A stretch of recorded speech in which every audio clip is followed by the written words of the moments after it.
Oh yeah, right. Current symptoms, positive symptom presentation of schizophrenia. So I've been defending Jews online. Maybe that's a bad idea. Maybe I'm not good for the Jews to defend them, right? But I have been just on my own. Nobody asked me to. Nobody told me to. Just on my own. And as I'm doing this, I got kicked out of the Converting to Judaism course for causing conflict. Same thing, I was speaking the truth, but it offended people. And also with this Israeli class, so it's definitely hitting anti-Semitic sentiment that I've seen online, where they will backstab the most loyalist of the Shabbos goys. And so this feeling once again of betrayal and abandonment. That's the thing. That I love that Hebrew learning online course because it's the closest thing I have to human interaction and family. And that's not fair to them, right? I mean, they're just strangers who want to teach Hebrew, so I'm purposely, not projecting that emotional attachment onto them, but I just enjoy interacting with people. Like, I'm so lonely. And, yeah, it's weird. I don't know why my life is like this. I don't know why things are like this. I don't know why the United States went so corrupt. I don't know why the world is so corrupt that someone with a disability is abandoned, isolated, and neglected instead of getting, care and support and sort of like a community social network or anything like that. Not social media, but people in real life. It's not my fault, I swear. I'm doing my best. So when that happened, when I, yet again, another knife in the back,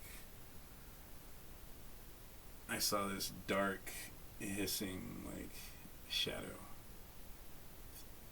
Not quite. You could call it a shadow demon, but it was a hallucination, which I'm assuming is from the secondhand marijuana from the neighbors. And it had that, sort of demonic hiss of, they hate you, they all hate you, they're abandoning you. You find yourself alone again. And I talked to it, so if the government's spying on me through my fucking webcam or, TV or whatever, they're probably watching me talk to people that aren't in the room. There's nobody really here that I'm talking to, but I'm talking to this shadow demon. And I said, oh, hello, my old friend. Because that darkness, right, that dark thoughts, or just the darkness in general, has been the only thing that's been with me my whole life. The only consistent present throughout my life. The only consistent presence throughout my life is this dark, shadowy thing that undoubtedly is just a schizophrenic hallucination that I've consistently had since childhood. But it loves me when nobody else does. And it's here when nobody else is. So, I hadn't seen it in a while. Like a very long time. And I think part of that had to do with this Hebrew course and the Converting to Judaism course, etc. The feeling that I was loved and cared for and, appreciated as a human being and wanted and stuff. It's all delusions, by the way. The Jews likely don't love or care or give a shit about me, right? They just want to teach me Hebrew, and that's that. Just business. Which is fine, of course. That's literally their only function. But it was a nice illusion to feel like somebody actually cared about me. Just a tiny bit, right? Because literally nobody does. If people cared about me, well, my situation wouldn't be what it is. And I'd still have my left hand, etc. This alone is evidence. Nobody cares about me. I wanted this to care about me. Hashem, God, right? That's the whole point of learning Hebrew is when I read the Torah, the Tanakh, I do have that feeling of love and comfort from God that I don't get from people. And it's a very special feeling. I don't think God has abandoned me, but humanity has. Oh yeah, other observations. So that company has this circle where, members, students can offer our expertise on different subjects. And I offered my expertise on psychology because I've studied so much of it and applied so much of it to my life. I wanted to give psychological support to Israelis in the war right now. Just, advice, tips on how to overcome trauma, adversity, not succumb to depression, right? To stay mentally and physically healthy in the war. I was, in my mind, preparing a whole thing about observing, self-statements. I want this to be very professional. I want this to be the best that it can be. And I thought that's why this woman was contacting me, was I actually filled out the form and submitted it when they said, hey, do you have any, skills that you could offer to Israelis to help? I wanted to help. I submitted the form. Instead, of course, I got informed that I'm going to be kicked out if I keep making offensive jokes or making students uncomfortable. Nobody cares about my comfort. But when that happened, it was so disappointing because I didn't tell anybody about this whole thing of, getting all happy to the possibility that I was going to finally put my psychology to good use to help Israelis, right? To give them advice on how to overcome trauma and depression, PTSD, non-narcotic pain management alternatives, etc., etc., etc. And I did, and then I told one friend about it. The only friend that I still talk to. It's weird that there's only one person left from my entire past that I still communicate with. Another proof that no one gives a shit about me. And so it was so disheartening, right? If it wasn't for the psychology, I'd be depressed. I'd be saddened by this blow to the ego or the emotional, the mind. But I'm not. I did notice that, I told my friend about it all excited, like, hey, I'm going to help these Israelis with psychology. I do psychology.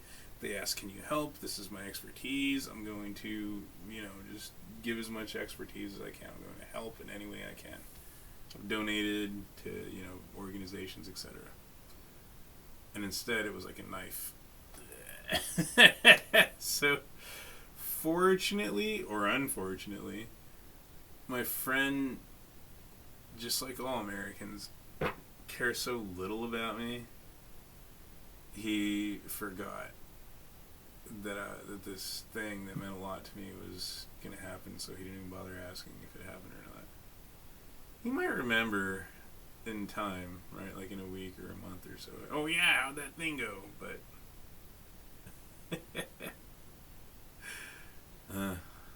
that was another observation, was like this emotional pain on, the edge of my mind, and I managed to keep it at bay by forcing myself to smile.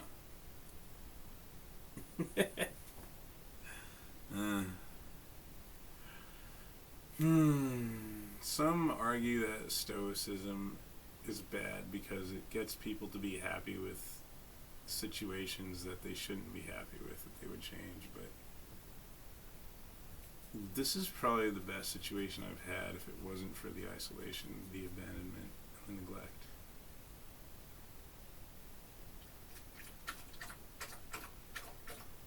I'm surprised the dog's still alive once he dies.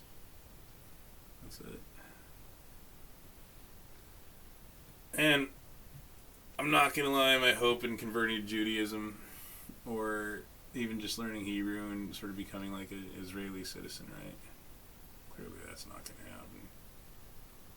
I'll get deported for hate speech. Is that the Jews would be like a new family to replace my horrible, awful family that cares so little about me and is destructive and harmful and hateful towards me. Right? That I would have a stronger care and support network with Jews. But it's possible that to get to that goal, I have to endure this sort of thing. Right? That they're doing this deliberately to strengthen me. Emotionally or psychologically. But either way, whatever happens, I'm going to embrace it. I am going to hopefully attend with them again in the next course, and I'm going to write out in Hebrew self-restraint and put it on the wall right above, my laptop camera and stuff. That way I remember no jokes, no fun. If women waste the course time and all that stuff, I'm not allowed to complain or say anything about it because they're women. So they can just do whatever they want. Right? Like, I think that's the only way I can keep attending is if I get hammered in my head that women are allowed to be as fucked up to me as they want. Like, waste the course time that I'm paying for with girl chat that isn't relevant to learning Hebrew or the course that I'm paying for. But if I place any value in myself, kicked out. I think that's the message. I could be wrong, but that's what I'm going to try to do. I'm just going to try to shut my mouth and learn Hebrew and be like a robot. A masochistic robot.